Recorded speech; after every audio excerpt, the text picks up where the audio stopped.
Peace to everybody, this is Joseph Youssef at JohnTheHutDweller. As I promised this video, hopefully it will not shut off. Um, in the early 90s, when I was a Muslim, it was not fashionable to be a Muslim like it is now. The same teachers that would tell me it was backward or that I couldn't convert to Islam. You're not a Muslim, how can you be a Muslim? That's like converting to be Chinese, you have to be born that way. They thought Muslim meant Arab, and these were very of these happy liberal guidance counselors that didn't know anything, and they're the same ones today that are holding hands with care. Now, uh,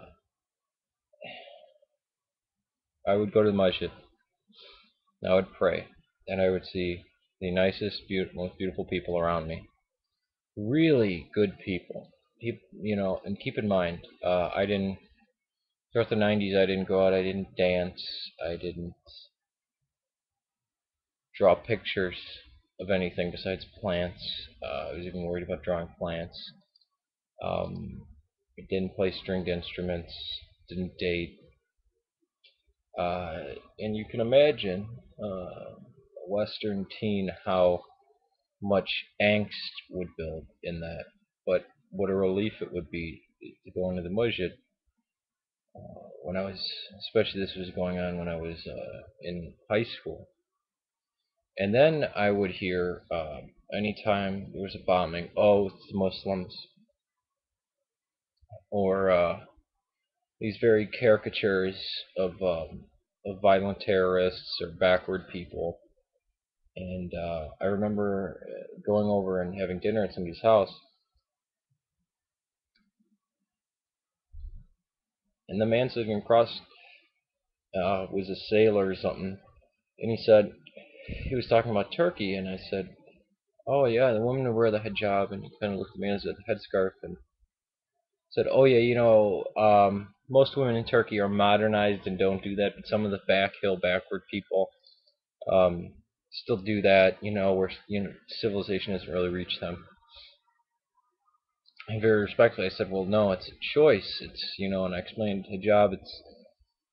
It's showing humility, and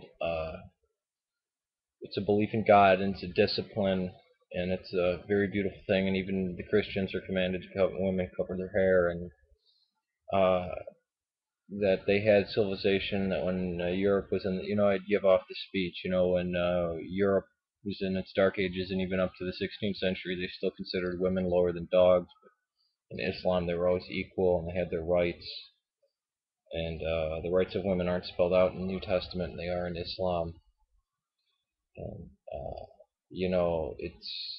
it's better to have a woman cover her hair than see her half naked on a billboard and men lusting after her, and them reduced to sex objects, and look at Barbie dolls and all that kind of thing.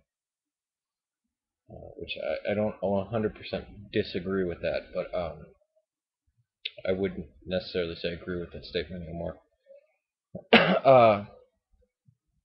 And I would get very irritated when they would, because the Muslims that I knew, none of them were blowing themselves up. They were all nice people, and I started to learn about the horrible things that were going on in Palestine, and just to see the spin of the media, and this isn't right. This is all lies. How can they be saying this kind of stuff? And then, of course, living around Chicago with Farrakhan's mosque right on the south side.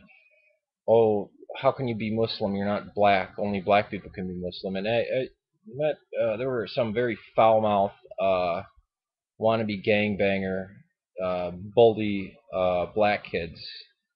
My junior high. You ain't a Muslim. You can't. You gotta be black. And really, give me a hard time. Yet they never hung around with the Muslims. I never saw them at the masjid. The Million Man March would take place later on and during that period of time, and it was you'd get questions, and I remember my friend Zubair, my friend Joe turned to Zubair and said, "Wait, so you worship Farrakhan?" Zubair's like, "What?" And he kind of shut up. Or first time I talked to my friend Muhammad, I said, "Well, I was talking to him. I'm like, I got the Quran. I'm talking to people. Oh, no, no, no! Don't talk to him about it. He'll get really mad and violent." We tried to talk to him about it. And when I talked to him, he was very nice. "Oh, please come. Come to this masjid. This is, and very beautiful people would go out of the way, do anything for you, cared about you, loved you. And when anybody else spoke about Islam, they would be so ignorant, they would be so disrespectful that, of course, you'd get angry. And there's a growing divide between how the not necessarily the Quran or um, Islam, but how the Muslims in America carry themselves. Conversely, to how there is no morals in America. There is all kids do everything. It's cool to abandon your religion. It's cool to step on your culture. And Islam was the thing. I mean, and even after I had found problems with the Prophet and left, I was still defending Islam. And say, hey, we have paradise is underneath your mother's foot. They said, Prophet Muhammad, when he would go down the street every day, a woman would throw shit on him every day. Every day, and he'd say, God bless you. And then one day she wasn't there. He went to her bedside, and she said, you've come here to mock me? And he goes, no, I was so worried when you didn't throw shit on me. I feared the worst for you. He went there, and he helped her. And I'd tell people, and they'd laugh, oh, ha, Tricia, and think, wow, these shallow people. And you would learn about the Islamic State. And, well, there is no Islamic State right now. It's not like, oh, Iran is the model or Saudi Arabia is the model. You could always put away the violence in your head. Under a real Islamic State, it wouldn't be like this. So when anybody came up, Islam was spread by the sword, things like, no, no, that's your immediate response, because in the Muslim's mind in America, he's already in the argument. It's a continuing argument. So when you interject something like that, like Islam was spread by the sword, they should, oh, okay, wait, you obviously don't know anything about Islam. You have to realize this is, I don't agree with any of this, or not, this is not the way I am now, but you can see how people will just shut that. No, and I'm not talking about people like on CARE or anything like that, Council of Muslim American Relations, or Islamic American Relations, but the day-to-day Muslim, how once you bring them facts, and they're so used to this one way that it's an immediate defense. It's lies. Of course they would react like that. And I have great sympathy for Muslims. As hard and is the harsh talk I say about Islam. I miss every single one of those people. And many of them who I love and they love me would kill me if they saw me. And it's a very strange thing to know that, to love somebody and they love you, but I still feel like a traitor. I mean, and it's a burden even in Christianity. Am I ashamed of Christ? I think about that every day.